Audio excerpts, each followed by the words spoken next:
And we're back with a brand new episode of the AJ Show. And didn't mean to take a long gap between the last episode and to this one. A lot has taken place within the last month. I mean, there's been Thanksgiving celebrations, the Christmas season, shopping, work, and we had our foundation repaired in the home. And so there's a lot of stuff happening. And of course, the last week I got sick. And so, feeling better, we're back, everything is good again, and I was going to do one more episode for Zelda month, but like I said, so much took place, so I had to cut it short, and so here we are with our Christmas episode, our special, and man, what a celebratory time of the holiday season, and we're going to be talking about one of the classic holiday specials, which is, hang on. No.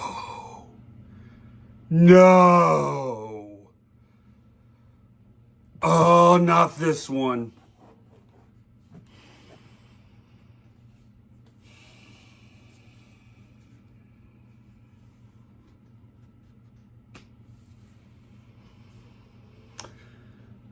Frosty the Snowman. Hang on.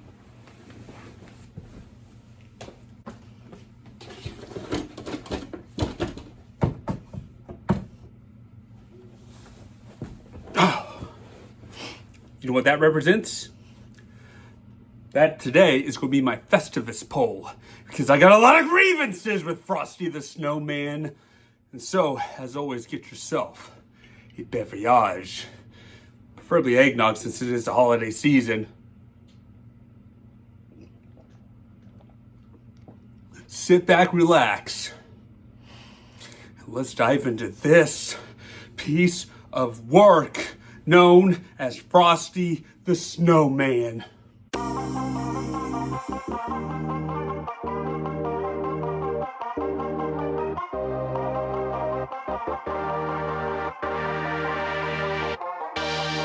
Dunkin' Donuts has changed to Dunkin'. Yeah. Let's just call it Dunkin' and not even bother putting the donuts at the bottom. It's time to slay the curse and rid of this curse once and for all. Everybody likes that bird. He reminds me of Falco from Star Fox 64 with his attitude.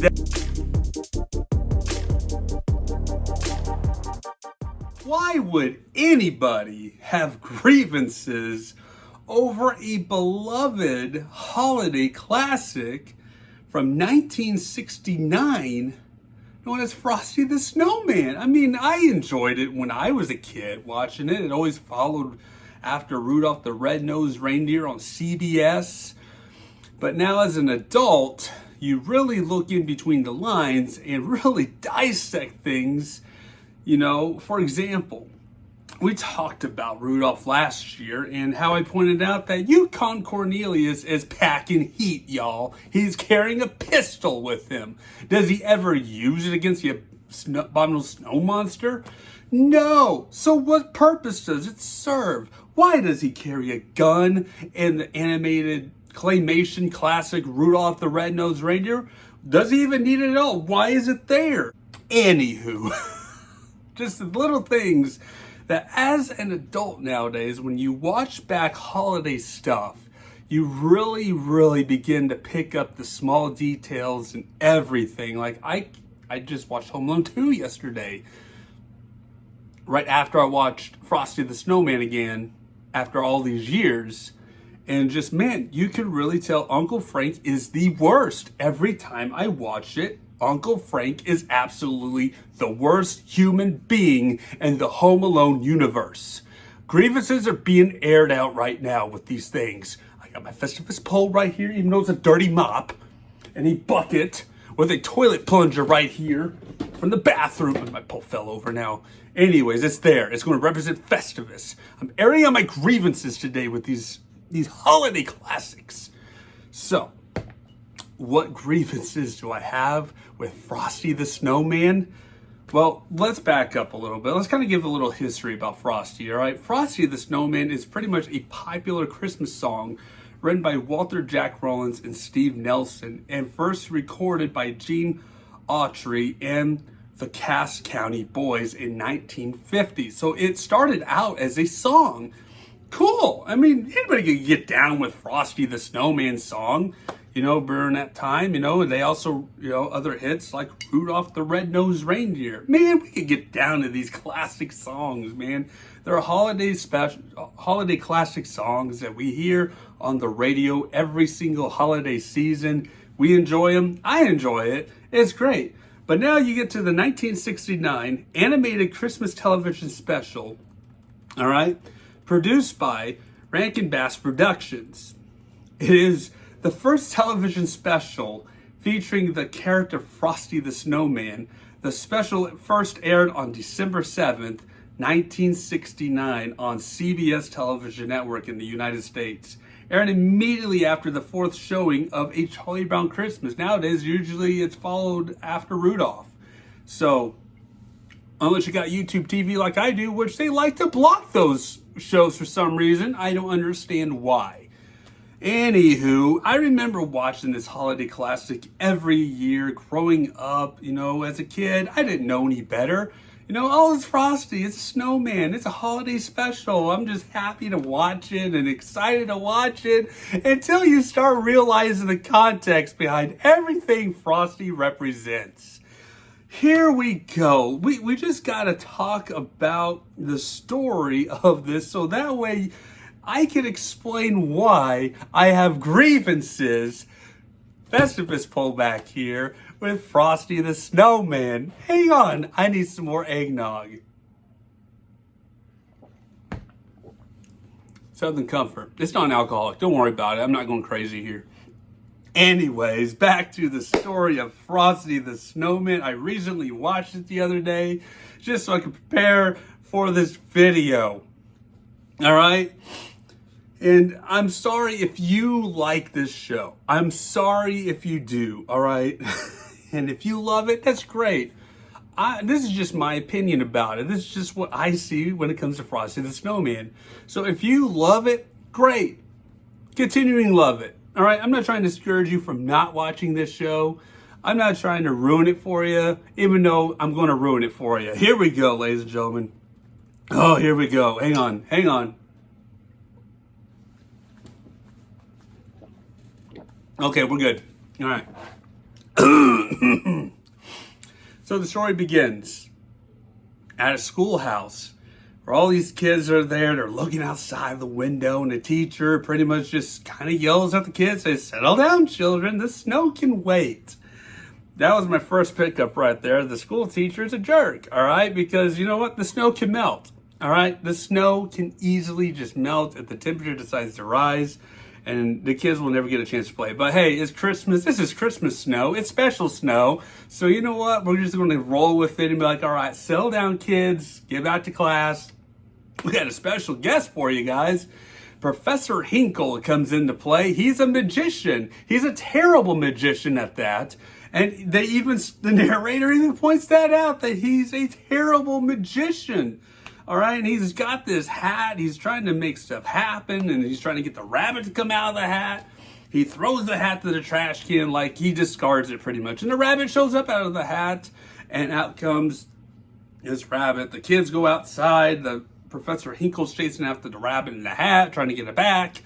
Because, he owns the hat. Keyword, Professor Hinkle owns this hat. This is going to come into play a little bit later. The kids go outside, they build this snowman, and they're out there debating, well, what should we name this snowman? And they're pitching terrible names for the snowman, but the main protagonist, Karen, suggests Frosty the Snowman. And out of the blue, they just start whipping out a song, Frosty the Snowman. And throughout the whole show, they'll just play choruses and lines from the song. This whole show is based around the song, and honestly, the story, even though it's a great song to listen to during holidays, the story is terrible. This is terrible writing, to be quite honest. I'm not a fan of the writing of this show. But anywho, the hat comes out there. It gets on Frosty's head, and the snowman comes to life. His first words, it's always, "Happy birthday!" All right, cool. And it's like he was just born. And next day, the hat gets taken off by Professor Hinkle. He got his hat back. The kids, hey, that's not your hat. It's our hat now. Like this is a game of finders keepers or something here. Whenever, yes, Professor Hinkle did throw it in the trash, but he was chasing to get it back now. It's still his hat. So the kids are telling him it's not his hat, but yet it is still his hat. All right, kids, just stop. Just stop, kids. It is still Professor Hinkle's hat. It is his hat. Now you realize it is actually magical because you know what? He is a terrible magician that just could never get the hat to work. All right? So there you go, kids. Calm it down. It's not your hat no more. All right? So he takes the hat back and the kids are sad that Frosty is not alive anymore. But then Hocus Pocus the rabbit, that's his name is Hocus Pocus, switches the hat with a Christmas wreath on Professor Hinkle's head as he's marching through town like, oh yeah, I got my magical hat back, and now he's not noticing it's gone until a little bit later. And the rabbit returns the hat to the kids, and second birth for Frosty in one day. One day. He's born twice. And he goes, happy birthday! And then he starts talking, he's trying to count to 10, he's starting to spat out things he knows, and next thing you know, he's like, hey, is it getting warm out here? Is there a thermometer nearby? And he starts seeing the temperature rise. He's acknowledging that the temperature is rising. He has knowledge. This snowman knows things. He knows what a thermometer is. He knows how to at least count to 5. He attempted to count to 10, but he knows how to count to 5. And he's just spatting off all these things. He knows about the North Pole. He knows about Santa Claus. If he is born just that day, how does one snowman know so much? And I'm going to point this out later on because this is the part of the story that drives me nuts. Because the snowman plays the naive card all the time through this show. He acts like he doesn't know things because he plays, well, I was just born today. So when he's going out and parading without a permit, all right, through town with the kids, all right, his kids are following the snowman, and the people are watching now, and it's like watching and seeing a real life snowman walking there, and they're like, oh my gosh. And one guy gets his mustache cut in half because they're like, can't believe there's a walking live snowman. So they approach the traffic cop. The cop is like telling them to stop because they're about to march in the traffic. Frosty has no knowledge of traffic laws, apparently. So he claims. All right, so here it is. Frosty the Snowman is endangering these kids' lives, all right? He's endangering their lives because he was about to walk them into traffic. Because he claims he didn't know traffic laws. Yet he knows about the North Pole. He knows about Santa Claus. He knows about his demise, what will happen if he gets near fire, any sort of heat. I cheer for the sun at this point to melt this snowman. All right, because he knows things. He's playing everybody. I straight up believe Frosty is playing everybody. I don't think he was just born that very day. I think he's been built many times before in the past and has learned things over the time period.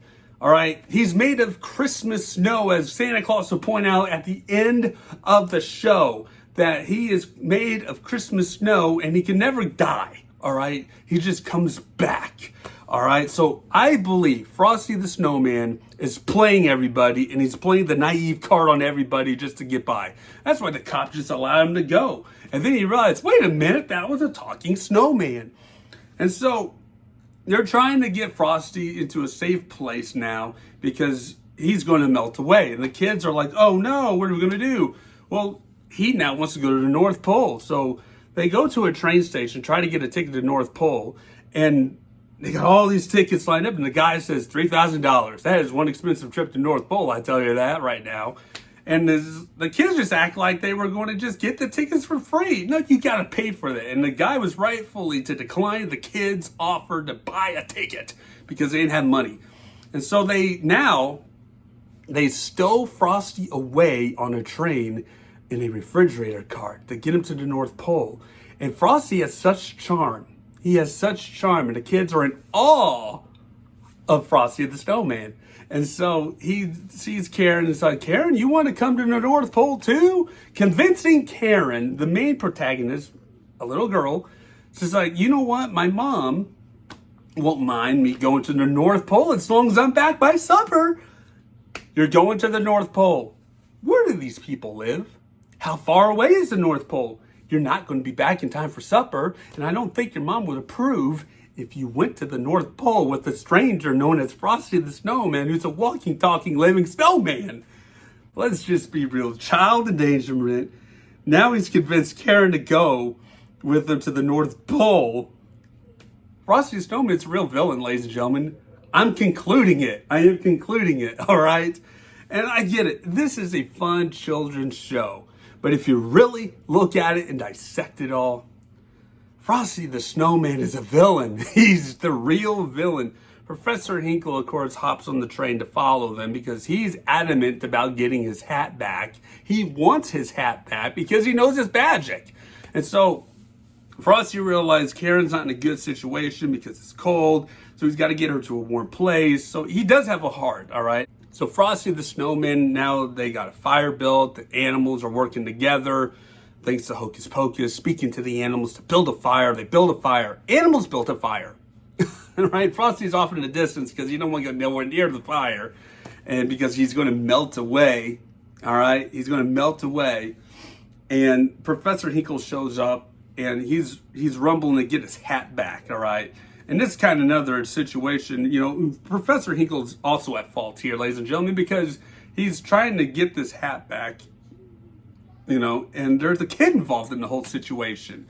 So Frosty becomes a sled, pretty much, slides down to a greenhouse with Karen. They get to a greenhouse. They take Karen inside to get warmed up, knowing that Frosty can very well easily melt. And he melts. He's a big little puddle in the greenhouse. Hocus Pocus has found Santa. Santa's brought to the greenhouse. Karen's all distraught about the Frosty being melted away. And Professor Hinkle shows up about needing his hat back. And, you know, Frosty is reborn because he's made of Christmas snow, because that's what Santa Claus said. He's made of Christmas snow, and the Christmas spirit comes in, remakes Frosty all over again. All he needs is the hat back, and Santa Claus threatens Professor Hinkle if you don't give them the hat back. Whenever it's Professor Hinkle's hat. It's his. It's his. So he pretty much makes him give up the hat and threaten never to give Professor Hinkle a Christmas as long as he lives. That's mean right there. And so he gives the hat to them. Frosty's back to life like nothing ever happened. And then they drop Karen off back at home on top of the roof of her house. I mentioned child endangerment before. And they leave her on top of her house. Santa and Frosty leaves her on top of their house. Did you guys see that? Did you guys see that? And they're going to the North Pole. Like, see ya? Oh, dear goodness. Oh, my goodness. Frosty the Snowman's holiday special is legit. The writing is awful. I'm just going to say, I'm not a fan of this animated series. I mean, as a kid, like I said, I watched it, I enjoyed it, but now with adult eyes and such, you look at it, you look in between the lines, you theorize things, and I theorize that Frosty the Snowman is really the villain in this show. Not intentionally as wanting to be a villain. He's harmless. I mean, he is a harmless snowman. He ain't gonna hurt nobody, but he plays the naive card so much. He leads on more than he knows. It's just, it's a mess. It's just an utter mess. And they leave the girl on top of the roof of her home at the end. How is she going to get down? It's like the middle of Christmas Eve night, and she's stuck on the roof of her house. They were concerned about her health and her safety in the cold, and they leave her on top of the roof of her house. Do I expect her to go down the chimney? Maybe, I don't know. And that is why, ladies and gentlemen, I bring out the so-called Festivus poll to air out my grievances about Frosty the Snowman. Like I said, this is just all theorized stuff. This is stuff that I see nowadays with it.